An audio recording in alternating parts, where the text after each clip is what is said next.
দর্শক, সবশেষ খবরে আমরা জানতে পেরেছি পদত্যাগ করেছেন রাষ্ট্রপতি। পদত্যাগপত্র ইতোমধ্যেই হয়তো চলে এসেছে স্পিকারের কাছে। বঙ্গভবনের সামনে আমাদের সহকর্মী আশিকিন প্রিন্স রয়েছেন, আমরা তার সাথে কথা বলবো। প্রিন্স, আমরা যতদূর জেনেছি পদত্যাগ করে ফেলেছেন, পদত্যাগপত্রও চলে এসেছে। এই বিষয়ে আপনার কাছ থেকে বিস্তারিত জানতে চাই।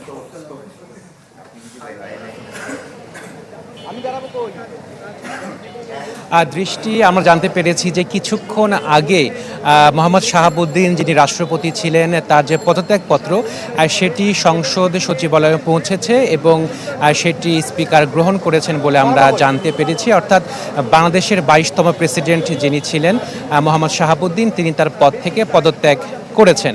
আপনাকে জানিয়ে রাখি যে দৃষ্টি, এখন বিকেল 5টার সময় সংবাদ সম্মেলনের আয়োজন করা হয়েছে সংসদ সচিবালয়ের সংসদ ভবনের শপথ কক্ষে, যেখানে সংসদের স্পিকার হাফিজউদ্দিন আহমেদ তিনি কথা বলতে পারেন এবং এই পদত্যাগের বিস্তারিত নিয়ে জানাবেন তিনি, যেটি আমাদের সংসদ সচিবালয়ের যে প্রেস উইং সেখান থেকে আমাদের জানানো হয়েছে যে বিকেল 5টার সময় স্পিকার তিনি বিস্তারিত তুলে ধরবেন সংবাদ সম্মেলনে।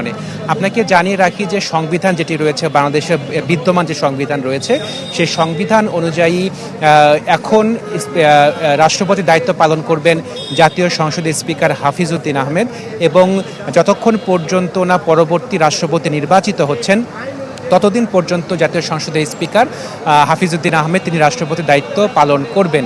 এবং যেহেতু আজকে তিনি পদত্যাগ করেছেন, আজকের দিন থেকে পরবর্তী 90 দিনের মধ্যে নতুন রাষ্ট্রপতি নির্বাচনের আয়োজন সেটি করবে নির্বাচন কমিশন, এবং এই সময়ের মধ্যে ত্রয়োদশ সংসদ 23তম রাষ্ট্রপতি নির্বাচিত করবেন তারা। আপনাকে জানিয়ে রাখি যে বর্তমানে বিএনপি নেতৃত্বাধীন সরকার যারা রয়েছে, দেশ পরিচালনা করছে, তাদের সংসদে 2/3 সংখ্যাগরিষ্ঠতা রয়েছে। সেহেতু পরবর্তী রাষ্ট্রপতি নির্বাচনে বিএনপির পক্ষ থেকে যাকে মনোনয়ন দেয়া হবে, মূলত তিনিই রাষ্ট্রপতি হিসেবে নির্বাচিত হবেন বলে কিন্তু আসলে সেটি সহজে অনুমান করা যায়।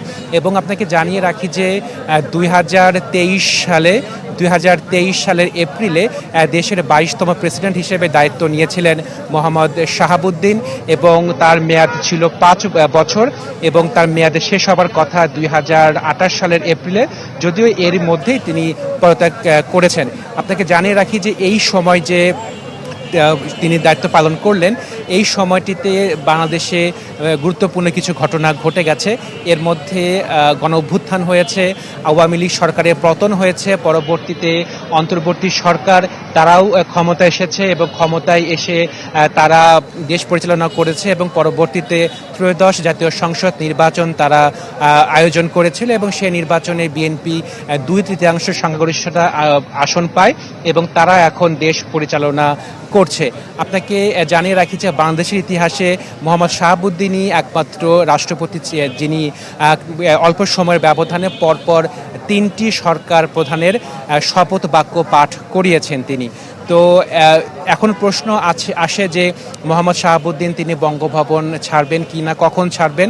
তো আমরা জানতে পেরেছি যে সন্ধ্যা বা রাতের দিকে একটি আনুষ্ঠানিকতা রয়েছে, সে আনুষ্ঠানিকতা শেষে হয়তোবা তিনি বঙ্গভবন ছেড়ে তার যে গুলশানে বাসভবন রয়েছে সেখানে তিনি যেতে পারেন বলে আমরা বিভিন্ন সূত্র মারফত জানতে পারছি।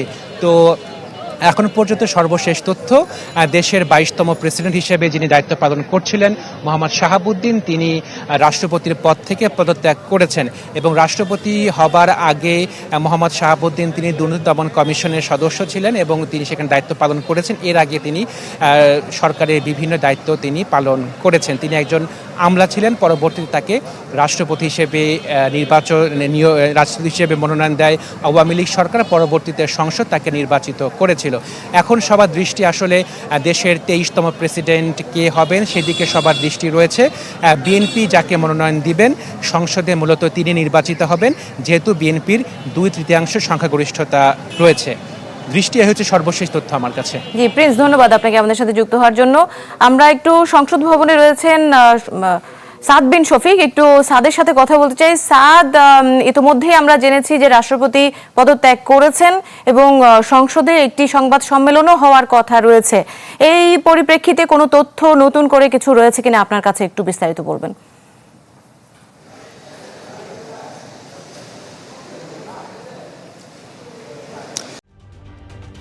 ঢালাইয়ে দৃঢ়তা, নির্মাণে নিশ্চয়তা, প্রিমিয়ার সিমেন্ট, ঢালাইয়ের রাজা।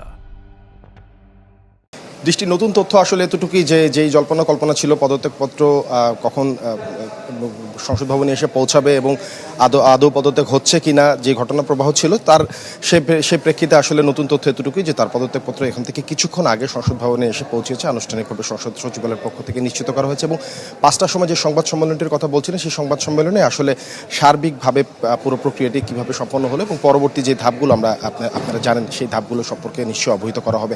এবং দেশের 22তম রাষ্ট্রপতি হিসেবে মোহাম্মদ শাহাবুদ্দিন 2023 সালের এপ্রিলে দায়িত্ব গ্রহণ করেন এবং 3 বছর 3 মাস পালন শেষে কিন্তু তিনি তার পদ থেকে ইস্তফা দিলেন। কিছুক্ষণ আগে আমরা দেখেছি এখানে এসএসএফ এর বেশ কয়েকটি গাড়ি সম্ভবত বঙ্গভবন থেকে এসেছে এখানে এবং সব মিলিয়ে গণমাধ্যম কর্মীরা এখানে অপেক্ষায় আছেন যে 5টার সময় যে সংবাদ সম্মেলনের কথা বলা হয়েছে সেই সংবাদ সম্মেলনটি আসলে কি বিষয়ে নিয়ে আলোচনা হবে। একটি তথ্য দৃষ্টি আপনাকে জানিয়ে রাখতে চাই, বাংলাদেশে কিন্তু রাষ্ট্রপতি পদ থেকে 5 বছর সংবিধান বলা আছে 5 বছর রাষ্ট্রপতি দায়িত্ব পালন করবেন, কিন্তু 5 বছরের কমেও কিন্তু বিভিন্ন সময় রাষ্ট্রপতি পদত্যাগ করেছেন আমরা দেখেছি বিভিন্ন সময়। যদি একটু বলে রাখতে চাই 1973 সালের 24শে ডিসেম্বর আবু সাইদ চৌধুরী যিনি ছিলেন তিনি কিন্তু সাংবিধানিক ও প্রশাসনিক বিষয়ে মত পার্থক্যের কারণে সরকারের সাথে তিনি পদত্যাগ করেন। পরবর্তীতে আমরা দেখেছি 2002 সালে বিএনপি সরকারের সময় AQM বদরুদ্দোজা চৌধুরী যিনি রাষ্ট্রপতি ছিলেন তিনিও কিন্তু সরকারের সাথে রাজনৈতিক বিরোধ এর কারণে পদত্যাগ করেছিলেন আমরা দেখেছি। যে এর পাশাপাশি যদি আমরা বলে থাকি যে হোসেন মোহাম্মদ এরশাদ 1990 সালে গণ আন্দোলনের মুখে রাষ্ট্রপতির পদ থেকে পদত্যাগ করেন। এরপর আমরা সার্বিকভাবে কিন্তু সবচেয়ে ঘটনাবহুল ক্যারিয়ার কিন্তু বর্তমান যে রাষ্ট্রপতি 22তম রাষ্ট্রপতি হিসেবে দায়িত্ব শেষ করতে যাচ্ছেন তার ক্যারিয়ারটি কিন্তু বলা যেতে পারে একই সাথে 3টি সরকারের অধীনে 3টি সরকারের সময় তার কাজ করার সুযোগ হয়েছে। আওয়ামী লীগ সরকারের সময় নিয়োগ পাওয়াটা নিয়েও কিন্তু একটি বড় ধরনের জল্পনা কল্পনা ছিল দেশে 22তম রাষ্ট্রপতি কে হচ্ছেন। পরবর্তীতে অনেক নাম শোনা গেল, পরবর্তীতে একটি সময় জুডিশিয়ার ক্যাডারের কাজ করেছেন, দুদকে গুরুত্বপূর্ণ পদে কাজ করেছিলেন এই মোহাম্মদ শাহাবুদ্দিন, তাকে কিন্তু আওয়ামী লীগ সরকার রাষ্ট্রপতি হিসেবে নিয়োগ দেয়। তার পরবর্তীতে 5 আগস্টের পর অনেক পক্ষ থেকে অনেক মহল থেকে দাবি উঠেছিল তাকে পদ থেকে সরিয়ে দেওয়ার জন্য। তারপরেও কিন্তু যদিও সাংবিধানিক একটি শূন্যতা তৈরি হতে পারে এই দাবিতে কিন্তু এই যুক্তিতে বিএনপি কিন্তু অনড় ছিলেন তার থাকার ব্যাপারে। তারপর অন্তর্বর্তী সরকারের সময় অন্তর্বর্তী সরকারের সময় কিন্তু তিনি দায়িত্ব পালন করেছেন এবং গত ফেব্রুয়ারিতে যে বিএনপি সরকার দায়িত্ব নিলেন সেই সময় কিন্তু এই অদ্যাবধি কিন্তু তিনি রাষ্ট্রপতি হিসেবে দায়িত্ব পালন করছিলেন। সেই হিসেবে কিন্তু বলা যায় বেশ বর্ণাঢ্য ক্যারিয়ার এবং নানা ঘাত প্রতিঘাত নানা পট পরিবর্তন কিন্তু এই রাষ্ট্রপতির সময় হয়েছে। তবে সবচেয়ে ইন্টারেস্টিং বিষয় যেটি বলা যেতেই পারে সেটি হচ্ছে গেল আওয়ামী লীগ সরকারের সময় যেই সংসদ বিলুপ্ত করে সংসদ ভেঙে দেওয়া সেটিও কিন্তু তার স্বাক্ষরে হয়েছে। পরবর্তীতে অন্তর্বর্তী সরকার যেসব অধ্যাদেশ পাশ করে গিয়েছেন যেই বিলগুলো ছিল যেগুলো অধ্যাদেশ হিসেবে পরবর্তীতে বর্তমান সরকার পাশ করেছেন সেগুলোও কিন্তু তার স্বাক্ষরে হয়েছেন। তবে সব মিলিয়ে কিন্তু তার মেয়াদ পূর্ণ করতে পারেন কি না এটি নিয়ে কিন্তু অনেকের মধ্যে জল্পনা কল্পনা ছিল। তবে সব জল্পনার অবসান কিন্তু আজকে ঘটলেন। গত দুদিন ধরে যে বিষয়টি শোনা যাচ্ছিল সেই বিষয়টি কিন্তু আসলে সত্য হিসেবে ধরা দিয়েছে এবং এই বিষয়টি আমরা আরও শক্তিশালীভাবে আঁচ পেয়েছি যখন আগামী রোববার দিন যিনি জাতীয় সংসদের স্পিকার তিনি দেশে ফেরার কথা থাকলেও দুদিন আগে তার থাইল্যান্ড থেকে উনি আজকে সকালে দেশে ফিরেছেন এবং সংবিধানে যেটি বলা আছে রাষ্ট্রপতি যদি পদত্যাগ করেন তার ব্যক্তিগত কারণে যেই স্বাধীনতা তাকে দেওয়া হচ্ছে সংবিধানের 50তম অনুচ্ছেদ এবং 54তম অনুচ্ছেদে কিন্তু স্পষ্ট করে বলা আছে এই পরবর্তী সংসদ পরবর্তী রাষ্ট্রপতি নির্বাচন করার আগ পর্যন্ত কিন্তু স্পিকারই রাষ্ট্রপতি হিসেবে দায়িত্ব পালন করবেন। যদিও এমন কোনো বাধ্যবাধকতা নেই যে স্পিকারের হাতেই দেওয়া লাগবে, তবে যেহেতু পদটি শূন্য হবেন এবং পরবর্তীতে দায়িত্বভার গ্রহণ করবেন স্পিকার সেহেতু আজকে নিশ্চয়ই আমরা ধারণা করতে পারি সংবাদ সম্মেলন থেকে এই ঘোষণাটি আসবে কিছুক্ষণ পর। জি সাদ, ধন্যবাদ আপনাকে আমাদের সাথে যুক্ত হওয়ার জন্য। আশিকিন প্রিন্স, আপনাকে অনেক ধন্যবাদ।